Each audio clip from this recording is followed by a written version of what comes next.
Hi friends, स्वागत है आप सभी का। मैं दुलाल दास आप सभी का स्वागत करता हूं मेरे यूट्यूब चैनल पर। फ्रेंड्स, आज हम लोग चर्चा करने वाले हैं बाल विकास की अवधारणा को लेकर, जो प्राय ये टीचर एलिजिबिलिटी टेस्ट के सभी एग्जाम में पूछा जाता है। साथ में बैचलर के कोर्स में यानी कि बीएड के कोर्स में भी पूछा जाता है।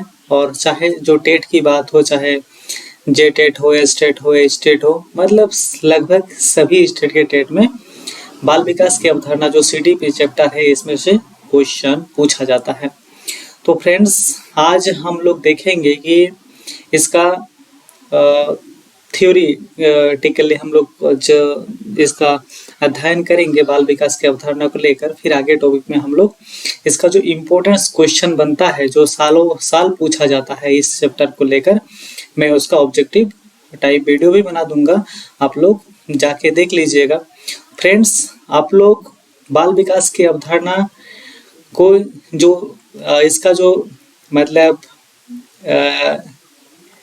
थियोरेटिकली जो समझाया गया है, ये आप लोग को जानना जरूरी है। जब आप लोग मेरे वीडियो को पूरी तरह से अच्छा से समझ लेंगे ना, तो यकीन मानिए मैं आप लोग को जो ऑब्जेक्टिव क्वेश्चन दूंगा, जो सालों साल पूछा जाता है, वो लोग आसानी से यूं ही चुटकी में कर लीजिएगा। तो फ्रेंड्स, ऑब्जेक्टिव क्वेश्चन करने से पहले आप लोग को इसका थ्योरी समझना जरूरी है, अवधारणा समझना जरूरी है, तभी जाके आप लोग एग्जाम क्वालिफाइड कर पाएंगे। ठीक है, तो चलिए हम लोग शुरू करते हैं बाल विकास की अवधारणा। देखिए, हम लोग बाल विकास की अवधारणा में कुछ ही पॉइंट्स लिए हैं और उस पॉइंट्स में हम लोग समझेंगे, जो पूरा के पूरा इस चैप्टर को कवर कर देंगे। ठीक है, तो नंबर 1 पॉइंट में लिखा हुआ है कि बाल विकास का सामान्य अर्थ होता है बालकों का मानसिक और शारीरिक विकास से। ठीक है, बालक का मानसिक और शारीरिक विकास से इसका अवधारणा होता है। और विकास मानसिक, सामाजिक, संज्ञानात्मक, भाषाई तथा धार्मिक इत्यादि के आधार पर विकास होता है। तो हम लोग विकास को दो आधार पर बांटते हैं, एक होता है गुणात्मक, एक होता है परिमाणात्मक। गुणात्मक आप लोग समझ लीजिए, जिसमें आपका ज्ञान है, आपका जो ज्ञान है, क्या आपके नॉलेज को हम माप सकते हैं? नहीं माप सकते। इसको हम सिर्फ और सिर्फ भाप सकते हैं, अंदाजा लगा सकते हैं। और हम आपका गुण को अपना माइंड से समझ सकते हैं, अपना भावना से समझ सकते हैं कि आपका किस आधार पर गुण है। जैसे हम लोग कुछ व्यक्ति को देखते हैं जिनका क्या है, नॉलेज बहुत अच्छा होता है। कुछ व्यक्ति का क्या होता है, कार्य कुशलता, जिसको बोलते हैं हम वर्क पर, विल पावर, कार्य कुशलता। और जिसका नॉलेज अच्छा होगा, जो ज्ञान में अच्छा होगा, उसका तर्क शक्ति भी अच्छा होगा ना। क्योंकि मान लीजिए कि कुछ भी आपको एक टॉपिक दिया गया है, तो इस टॉपिक में आपको हल करके निकालना है। जैसे हम लोग प्राय हर एग्जाम में पूछा जाता है, लगभग एक आध एग्जाम को छोड़कर, जनरल नॉलेज, मतलब जीएस का जनरल नॉलेज, फिर आपका जनरल इंटेलिजेंस, इस तरह का क्वेश्चन आता है ना, तो वो सभी आपका तर्क की अवधारणा में चला जाता है। तो इसमें क्या है, आपका बौद्धिक विकास की भी जांच हो जाता है। कुछ नवीन विचारधारा हम लोग पढ़ते हैं, अलग अलग थिंकर को पढ़ते हैं। तो ये सब थिंकर का क्या है, ये सब क्या है, नया नया विचारधारा लेकर आता है। जैसे हम लोग पॉलिटिकल साइंस की अगर बात करें, तो हम लोग प्लेटो को सबसे पहले पढ़े हैं। प्लेटो को दार्शनिक के आधार पर उन्होंने विचार दिया था। फिर अरस्तु आया, तो अरिस्टो महोदय ने क्या किया, उसने वैज्ञानिक आधार पर 158 देशों का संविधान का अध्ययन किया। अध्ययन करने के बाद उन्होंने क्या, उन्होंने राजनीति का सिद्धांत प्रतिपादित किया। तो ये क्या है, ये जो अवधारणा है, ये जो विचारधारा है, ये विचारधारा क्या होता है, आपके ज्ञान के आधार पर आप ही आपका डेवलप करता है। और ये सभी किस में आ जाता है, ये सब आपका गुणात्मक में आ जाता है। ठीक है, नाम से ही पता चलता है। देखिए, परिमाणात्मक, परिमाणात्मक मतलब जिसको हम माप सकते हैं, जिसको हम तोल सकते हैं। ठीक है, तो इत्यादि को जब हम करते हैं तो हम परिमाणात्मक। जैसे लंबाई में वृद्धि, तो ये अगर बच्चा हुआ तो इसकी लंबाई को हम माप सकते हैं कि नहीं माप सकते हैं? माप सकते हैं। तो क्या हुआ, ये परिमाप हो गया, माप लिए। जैसे भार में वृद्धि, तो इसको हम क्या करते हैं, इसको हम वजन करते हैं। वजन के द्वारा हम इसको देखते हैं कि इसका भार में कितना होता है। जैसे आप लोग देखिएगा, घर में आंगनबाड़ी की जो केंद्र होते हैं उसकी महिला आते हैं, आके बच्चे जब पैदा होता है उस टाइम मापता है, तो क्या हुआ, जैसे मान लीजिए कि 2.8 किलो या फिर 3 किलोग्राम हुआ। फिर वो 2-3 सप्ताह के बाद आता है, मान लीजिए कि 1 मंथ के बाद आता है, और फिर उस बच्चा को वो तोलता है, तोल के देखता है कि अब क्या हुआ, मान लीजिए कि अब 4 किलो हुआ, तो क्या कितना वृद्धि हो जाता है, 1 महीने के अंदर लगभग 1 किलो वृद्धि हुआ।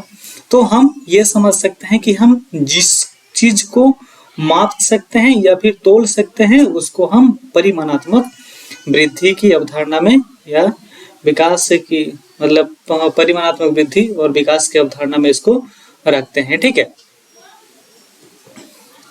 चलिए हम लोग आगे बढ़ते हैं। हम लोग देखेंगे कि बाल विकास के सिद्धांत को आज देख लेंगे। तो बेसिकली बाल विकास की जो सिद्धांत है ना, इसमें बहुत सारा पॉइंट है, जिसमें मैंने कुछ पॉइंट को उतारा है जो आप लोग का एग्जाम में लगभग इम्पोर्टेंट है। ठीक है, और आप इस पॉइंट को अगर कर लेंगे तो लगभग आप सभी पॉइंट को खुद से ही निकालना शुरू कर देंगे। ठीक है, क्योंकि आपको पता है ऑब्जेक्टिव मार्किंग का अगर एग्जाम नहीं होता है तो आपको बहुत सारा पॉइंट क्या होता है, खुद में क्रिएट करना होता है। ठीक है, यानी कि न्यू क्रिएशन करना होता है। तो वैसे ही क्या है, आप लोग को मैं जो पॉइंट दिया हूँ ये बहुत ज्यादा महत्वपूर्ण है। इस पॉइंट को आप लोग अपना कॉपी में उतार लीजिएगा। और ऐसे आप लोग को पढ़ाने का मतलब है कि आप लोग का बौद्धिक विकास और आप लोग का नोट्स बनाने का जो तरीका है वो बिल्डअप कर जाए। ठीक है, इसमें क्या है, मैं आप लोग को पॉइंट दिया हूँ, इस कुछ पॉइंट से आप लोग लगभग 150-200 शब्दों में आसानी से लिख सकते हैं। हम लोग बात करेंगे निरंतरता के सिद्धांत। निरंतरता के सिद्धांत के अनुसार विकास एक न रुकने वाली प्रक्रिया है। आप लोग को पता है कि विकास कहाँ से शुरू हो जाता है, तो विकास जिस दिन से आप माँ के गर्भ में सृजन होना शुरू हो जाता है उसी दिन से विकास आरंभ हो जाता है, और तब तक चलता है जब तक कि मृत्यु नहीं हो जाती है ना। यानी कि माँ के गर्भ से लेकर मृत्यु की अवस्था तक चलते रहता है और ये कभी भी रुकता नहीं है। हम लोग आगे जाकर डिस्कशन करेंगे जब कि वृद्धि और विकास को, तो हम लोग को पता चलेगा कि वृद्धि तो एक समय के साथ एंड हो जाता है, आगे नहीं बढ़ता है, लेकिन इसका कोई समय सीमा नहीं होता है। जब तक जिंदा है तब तक ये चलते रहता है, यानी कि मृत्यु अवस्था तक ये चलते रहेगा। ठीक है, आगे बढ़ते हैं। समान प्रतिमान सिद्धांत। इस सिद्धांत के अनुसार बालकों का विकास वृद्धि उनकी अपनी व्यक्तिगता के अनुरूप होता है। ठीक है, तो यहाँ 2 बच्चे ले लीजिए। ठीक है, एक बच्चा में क्या होता है कि ज्यादा विकास होता है और एक में कम होता है। तो इसका कई सारे कारण हो सकता है। उसका शारीरिक कारण हो सकता है, उसका मानसिक कारण, उसका पारिवारिक कारण, उसका जो एटमॉस्फेयर है, मतलब हम मतलब सामाजिक दृष्टि से देखें तो उनका जो समाज है, पड़ोसी है, ठीक है, किस परिस्थिति में रह रहा, ठीक है, उनका परिवार कैसा है, आर्थिक रूप से कैसा है।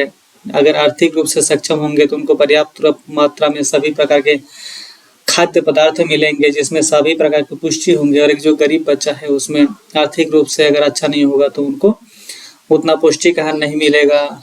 गंदे बस्ती में रहेंगे, गंदे बस्ती दैट मीन्स वो नहीं होता है, मतलब कुछ ऐसा होता है कि मान लीजिए कि जो नाला बह रहा, बहुत सारा गंदा है, वहीं पर उन्होंने बस्ती बना लिया है क्योंकि उन लोग के पास जमीन खरीदने का पैसा नहीं है। उन लोग का जो समाज रहता है, एटमॉस्फेयर, ठीक है, वो उन लोग भी अच्छा नहीं होता है लगभग।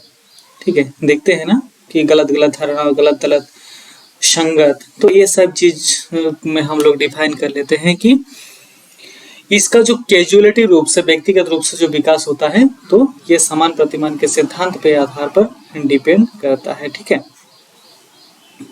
हम लोग आगे बढ़ते हैं और देखते हैं कि विकास क्रम की एक रूपता। ठीक है, यह सिद्धांत बताता है कि विकास की गति एक जैसी न होने पर पर्याप्त व्यक्तिगत अंतर पाया जाने पर भी विकास के क्रम में कुछ एकरूपता के दर्शन होते हैं। उदाहरण के लिए मनुष्य जाति के सभी बालकों की वृद्धि सिर की ओर है। इसी तरह बालकों के गत्यात्मक और भाषा विकास में भी एक निश्चित प्रतिमान और क्रम दर्शाया जाता है। तो क्या कह रहा है कि विकास सभी बच्चों में अलग अलग तो होता है, अलग अलग होता है, लेकिन उसका क्रम क्या है, स्टेप्स क्या है, उसका स्टेप्स सभी का इक्वल होता है। किसी ऐसा नहीं कि किसी बच्चा का विकास अपना सर से हो रहा तो किसी का अपना हैंड से हो रहा है ना। क्रम क्या है, नेचुरली रूप से, फिजिकली रूप से क्रम सभी का समान होता है, क्योंकि सभी को विकास तो सर की ओर ही करना है, किसी को हैंड की ओर नहीं करना है। तो ये हर मनुष्य में, हर बच्चा में विकास का क्रम जो है सभी का इक्वल होता है और सब एक स्टेप वाइज ही बढ़ते हैं। भले ही किसी का कम और ज्यादा विकास होता है, लेकिन उसका क्रम सभी का समान होता है। ठीक है, आगे बढ़े। तो हम लोग बात करेंगे वृद्धि एवं विकास की गति एक सी नहीं रहती है। इसमें क्या है कि जब वृद्धि होता है ना, ये वृद्धि और विकास एक जैसा नहीं होता है। तो ये क्या होता है कि शैशवावस्था में क्या होता है, थोड़ा ज्यादा हो जाता है, फिर शैशवावस्था के बाद थोड़ा सा धीमी हो जाता है, फिर आगे जाता है, और जब किशोरावस्था तक पहुंच जाता है तो किशोरावस्था में और इसमें ज्यादा हो जाता है, ज्यादा होके युवा तक चला जाता है, और युवा में जब एंट्री हो जाता है तो जाके उनका विकास धीमे हो जाता है। तो यही समझाने का कोशिश किया गया है कि विकास एक जैसा नहीं होता है, कम और ज्यादा होते रहता है। ठीक है, हम लोग नंबर 5 को देखे हैं, विकास सामान्य से विशेष की ओर चलता है।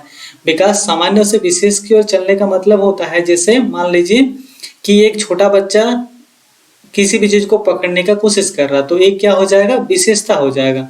तो क्या बच्चा इसको पहले ही, जैसे मान लीजिए कि 2-3 महीना का बच्चा है, और या फिर मान लीजिए कि वो उसका उम्र लगभग 9 महीना या फिर 10 महीना हो रहा है, तो क्या पहले ही वो इस चीज को पकड़ पाएगा? नहीं पकड़ पाएगा अगर दूर में होगा तो, क्योंकि वो बच्चा तो लेटा ही होगा।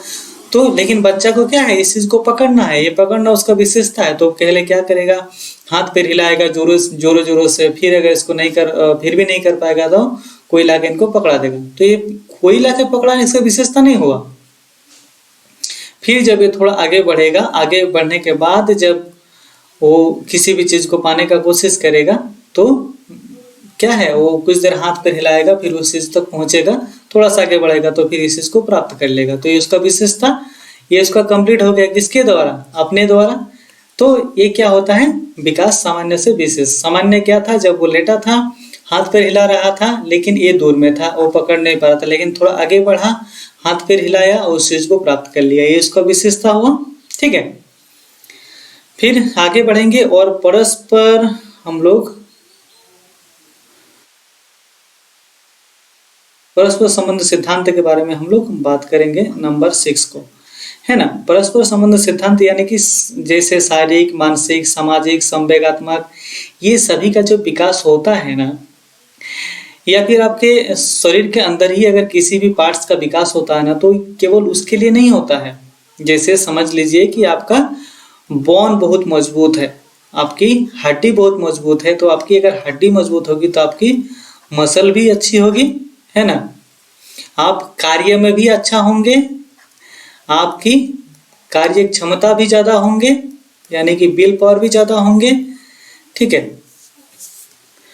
तो अगर आपका शारीरिक विकास अच्छा होगा तो आपने क्या है, समाज को भी सुविधा दे सकते हैं, समाज को प्रभावित कर सकते हैं। आपका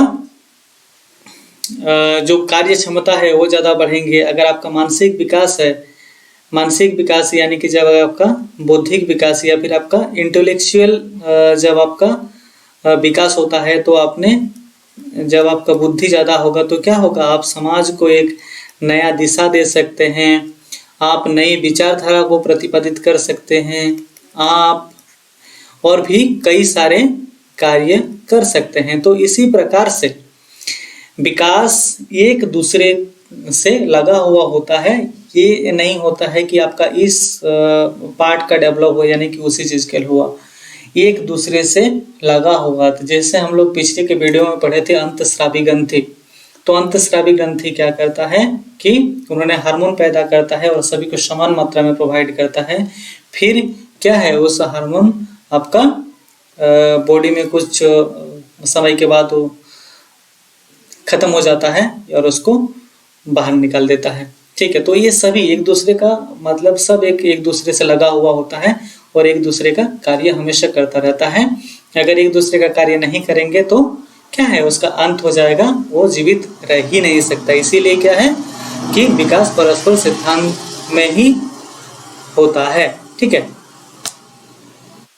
विकास की भविष्यवाणी की जा सकती है। अब कैसे की जा सकती है विकास की भविष्यवाणी? जैसे मान लीजिए कि किसी बच्चा पैदा हुआ तो उनका जो पैदा होने के टाइम वो उसका पहले की माँ के गर्भ से वो कितना विकास होके निकला है, जैसे उनका बॉडी पार्ट्स वगैरह वगैरह, मतलब जो भी है। जैसे मान लीजिए कि बच्चा का वजन कितना हुआ, बच्चा का हाथ पैर कैसा है, बच्चा कितना स्वस्थ है,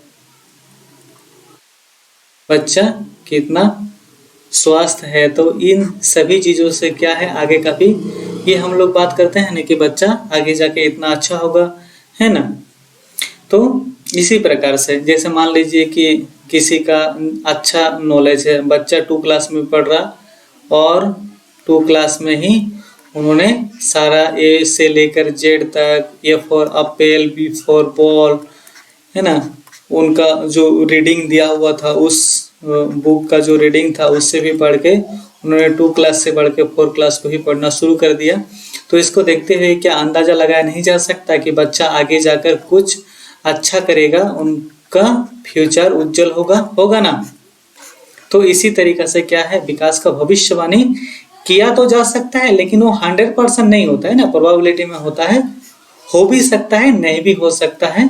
लेकिन ये समझ लीजिए भविष्यवाणी जब विकास को लेकर किया जाता है तो लगभग कुछ परसेंट तक सफल होता है, एकदम 100% नहीं होता है।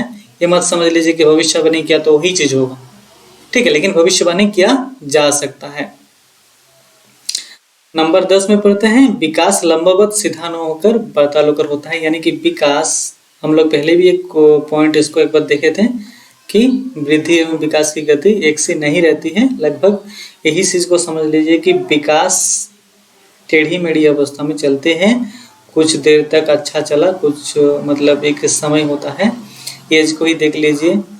तो ठीक है, ये मान लीजिए कि बचपन का समय हुआ कुछ महीना तक, उसके बाद थोड़ा आगे बढ़ा, फिर कुछ महीना तक ऐसे ही चला, फिर थोड़ा आगे बढ़ गया, फिर ऐसे चलते हुए फिर किशोर अवस्था में आया, फिर किशोर अवस्था में 2-1 महीने के बाद बहुत आगे निकल गया, फिर उसके बाद फिर जैसे युवा पीढ़ी आया उनका विकास का गति धीमी हो गया।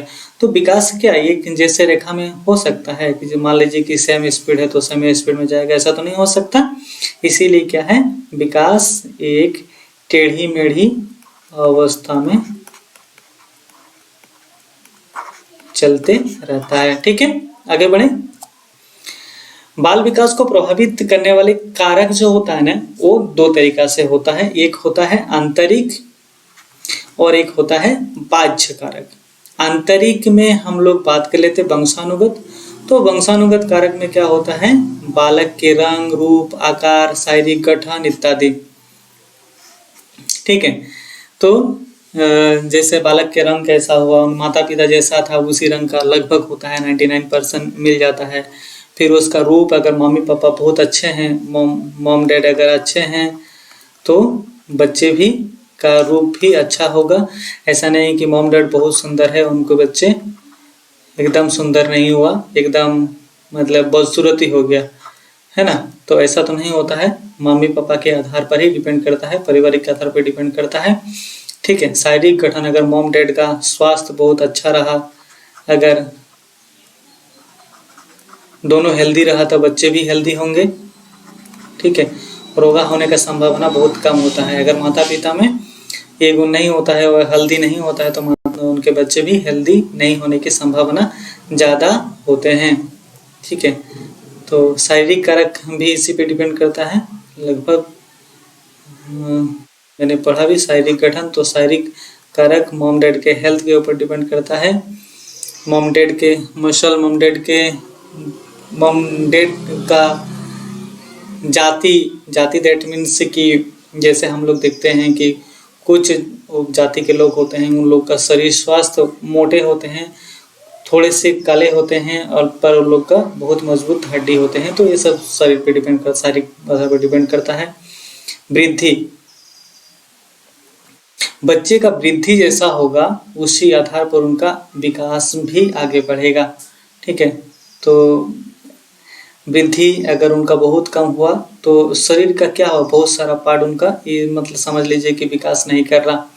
ठीक है। बच्चे का वृद्धि ज़्यादा हुआ, अच्छा हुआ, तो मान लीजिए कि शरीर का जो भी पार्ट्स है सब पार्ट्स इक्वली डेवलप कर रहा है ना, इक्वली डेवलप कर रहा। संवेगात्मक विकास में इमोशन को देख लीजिए कि बच्चे का इमोशन पे बहुत सारा चीज़ डिपेंड करता है कि बच्चे का इमोशन पे हम ये समझ सकते हैं कि बच्चे कैसे होंगे, बच्चे का स्वभाव कैसे होगा, बच्चे के भाषा को हम समझ सकते हैं। ठीक है। जिसका अच्छा इमोशन होगा, ठीक है, जो कि जिम्मेदारी को समझेगा, अपना चीज़ों की उन्होंने रक्षा करने के लिए सक्षम होंगे। ठीक है। तो ये सब इमोशन पे डिपेंड करता है। वहीं पर आगे जाके हम लोग जब देखते हैं कि एक बच्चा क्रोधित या फिर भयभीत रहता है उसका, और तो उसमें ज़्यादा ईर्ष्या होंगे, उनका निश्चित रूप से कि उनका विकास भी प्रतिकूल होगा, यानी कि उसका अपोजिशन होगा, उसका विकास भी सही ढंग से नहीं होगा।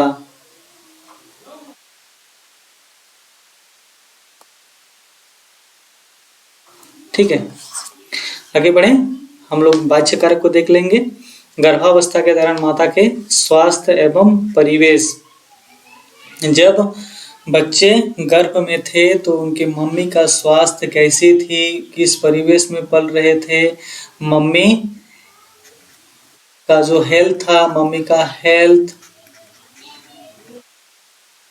किस प्रकार था, उनका सामाजिक दृष्टि कैसा था, है ना, उनका आहार कैसा था, क्या उनको स्वच्छ वायु मिल रही थी कि नहीं। तो ये सभी चीज पे क्या है, बच्चे का बाह्यिक विकास निर्भर करता है। जीवन की घटना में से देखते हैं कि परिवार में से जैसे मम्मी पापा हो गया, भाई बहन हो गया, जब एक साथ सभी होता है, चलिए भाई बहन को हटा देते हैं हम लोग, मम्मी पापा, जब माँ पापा एक साथ होता तो माँ पापा का प्यार बच्चे को मिलता है। लेकिन वही जब दोनों में से किसी एक का साथ नहीं होता है, फिर डाइवोर्स हो जाता है या फिर किसी कारणवश मृत्यु हो जाती है, मम्मी हो या पापा हो, तो क्या है, एक का प्यार से उनको वंचित होना पड़ता है, एक का जो परवरिश से वंचित होना पड़ता है। तो इसमें भी बाह्यिक विकास निर्भर करता है। भौतिक वातावरण, किस परिवेश में रह रहे हैं, कैसा परिवेश है, आप किस परिवेश में पल रहे हैं। ठीक है।